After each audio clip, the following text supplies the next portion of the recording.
Sindhu Bhairavi today episode Siva அந்த meeting வந்திருப்பாங்க. அப்போ ஸ்னேகா இருந்துட்டு ஹாய் சிவா அப்படின்றாங்க. உடனே சிவா வந்து ஸ்னேகாவை பார்த்து முறைச்சிட்டு இருக்காங்க. என்ன சிவா என்னை விட்டுட்டே வந்துட்டேன் அப்படின்ற மாதிரி சொல்லிட்டு இருக்காங்க. உன்னுடைய பொண்டாட்டி சிந்து பட்டிக்காட்டை கூட்டிகிட்டு வர முடியல அப்படின்றாங்க. சிவா அப்படின்னு சொல்லி கையை பிடிக்கவும் சிவா வந்து கையை எடுத்து விட்டுட்டு இருப்பாங்க. சிவா நான் காதலிக்கும் போது நம்ம ரெண்டு பேரும் ஒன்றா இருக்கும் போது எப்போ ஃபோன் பண்ணுவேன்னு எதிர்பார்ப்போம். நீயும் நானும் கையை கோத்துட்டு உனக்கு கிஸ் கொடுத்த எல்லா நாளும் இருக்கு. இப்போ நீ நான் வெயிட் பண்ணிட்டு இருக்க. ஏன் சிவா என்னை பார்த்தா அந்த அளவுக்கு எரிஞ்சு விழுட்டு இருக்க, நீ இப்படி பண்றது எனக்கு கஷ்டமா இருக்குன்றாங்க. இங்க பார் என் பக்கம் வராத அப்படின்னு எத்தனை முறை சொல்லியிருக்க. ஆனா கேட்காம எதுக்காக இப்படி பண்ணிட்டு இருக்க? ஒருத்தருக்கு பிடிக்கலன்னா அவாய்ட் பண்ணிட்டு போகணும், அதை விட்டு இப்படி டார்ச்சர் பண்றேன்னு சொல்லி சண்டை போட்டுக்கிட்டு இருக்காங்க. சிவா நான் அப்படியெல்லாம் உன்னை விட்டு போக மாட்டேன் சிவா, ஏன்னா நான் உன்னை நேசிக்கிறேன், உன்னை காதலிக்கிறேன். அப்படி இருக்கும்போது எப்படி சொல்லு உன்னை விட்டு போக சொல்ற அப்படின்ட்டு எல்லாம் சொல்லிட்டு இருக்காங்க. அதை கேட்கும் போது கோவம் அதிகமாகுது நம்மளோட சிவாக்கு. உன்னை பார்க்க எனக்கு கோவம் தான் அதிகமாகுது அப்படின்ட்டு எல்லாம் சொல்றாங்க. சிவாவுடைய ஃப்ரெண்ட்ஸு ஹாய் சிவான்றாங்க. ஹாய்டா டேய் இன்னும் நீங்கள் ரெண்டு பேரும் லவ் பண்ணிட்டு சுற்றிட்டு இருக்கீங்களா, இன்னுமா கல்யாணம் பண்ணிக்கல அப்படின்றாங்க.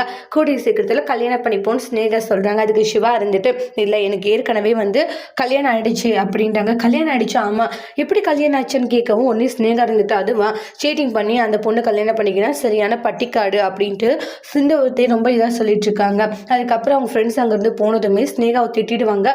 இங்கே பாரு எதுக்காக இப்படி பேசிட்டு இருக்க, சரி அதெல்லாம் விட சிவா நீ எப்போ டிவோர்ஸ் பண்ண போகிற சிந்துவை, எப்போ என்ன கல்யாணம் பண்ண போகிறீங்க பார், நான் அவளை டிவோர்ஸ் பண்ணவும் மாட்டேன், உன்னை ஏற்றுக்கவும் மாட்டேன், உனக்கு கல்யாணம் பண்ணிக்கவும் மாட்டேன்ட்டு மான் பண்ணிட்டு போகிறாங்க. ஸ்னேகா ஷாக் ஆகுறாங்க. அதுக்கப்புறமா ஆறுமுகம் சாப்பிட்டுட்டு இருக்கவும் அம்மா பைரவி சாப்பிட்டாலாமான்றாங்க. டே அவள் சாப்பிட்டுட்டு போயிட்டா, புருஷனுக்காக காத்திருக்கணும்னு கூட இல்லை. டே அவள் போய் காத்திருப்பாளா, நீ காலையில் சாப்பாடு மதியம் சாப்பிட்ற, அப்படி இருக்கும்போது அவள் எப்படா காத்திருப்பான்றாங்க.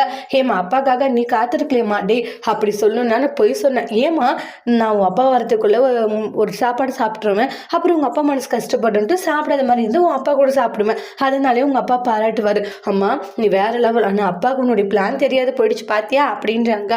டே இங்கே பாரு இப்படி ஒரு தீ உன்னை கல்யாணம் பண்ணிட்டு உனக்காக எல்லா விஷயம் பண்ணுறா, நீ பைரவியை புரிஞ்சுட்டு சந்தோஷமா வாழணும். ஆமாம்மா பைரவி உண்மையிலே ரொம்ப நல்லவ, ஏன்னா அவளுக்கு எந்த விதத்துலையுமே நான் பொறுத்தல படிக்காத இது மாதிரி நிறைய விஷயம் இருக்குமா, ஆனால் வந்து அவள் என்னை ஏற்றுக்கிட்டது எவ்வளோ பெரிய விஷயம்ன்றாங்க. ஆமாடா ஆறுமுகம் நீ படிக்கலன்றதுக்காக நானும் வந்து உனக்கு படிக்காத பொண்ணை பார்க்கணும்னு எவ்வளோ நினச்சேன், ஆனால் ஒரு படித்த பொண்ணை பார்க்கணுன்னு கொஞ்சோண்டு நினைக்கவே இல்லைடா.